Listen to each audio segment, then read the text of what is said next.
ఈ సందర్భంగా భారత ప్రభుత్వం ఒక విషయం మీద దృష్టి పెట్టాలి. ఎందుకంటే అయోధ్యలో రామ మందిరం కట్టి ప్రపంచమంతా కూడా ఆశ్చర్యము ఆనందము పొందేలాగా చేశారు, సంతోషం. ఈ సమయంలో నేను శ్రీరామరాజ్యంలో రాసినటువంటి ఒక పాటతో ముగించండి.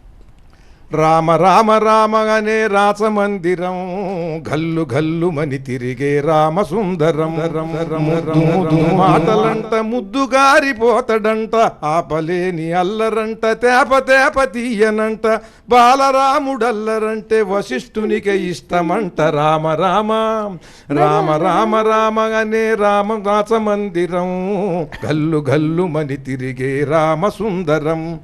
బాణముతో గోడ మీద కోతి బొమ్మ గీస్తాడంట, వజ్రపుటుంగరము తీసి కాకి పైకి ఇసురునంట, చిలకెంగిలి జాంపండే కోరి మరీ తింటడంట, ఖర్జురాలు ద్రాక్షలు ఉడతలకి పెడతాడంట, దాక్కుంటాడంట చెట్టు సాటుకెళ్ళి, రాళ్ళేస్తాడంట చెరువులోన మళ్ళీ, పాలబువ్వ తినమంటే మేడపైకి పరుగులంట, పసిడి బిందెలోని పన్నీరు వలకబోస్తాడంట, సందమామ కావాలని సందెవేళ గొడవలంట, అద్దములో చూపిస్తే సంచిలోన దాచెనంట. రామ రామ రామ అనే రాచమందిరం గల్లు గల్లు మని తిరిగే రామ సుందరం.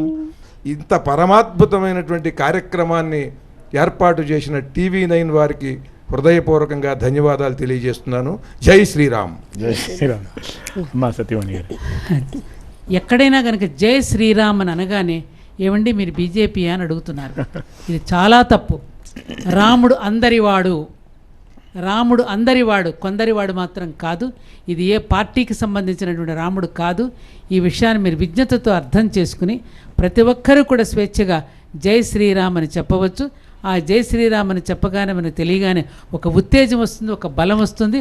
ఆ బలంతోనే వారధి నిర్మాణం కూడా చేసుకున్నారు. కాబట్టి మనందరం కూడా అటువంటి జాతి నిర్మాణాన్ని చేసుకునే దిశగా పయనిద్దామని చెబుతూ, నిజంగానే TV9 వారు ఎంతసేపు కూర్చుని ఎన్నో విషయాలని ఎంతోమంది ద్వారా మేము తెలియని విషయాలు ఇవాళ తెలుసుకునేటువంటి అవకాశం కలిగింది.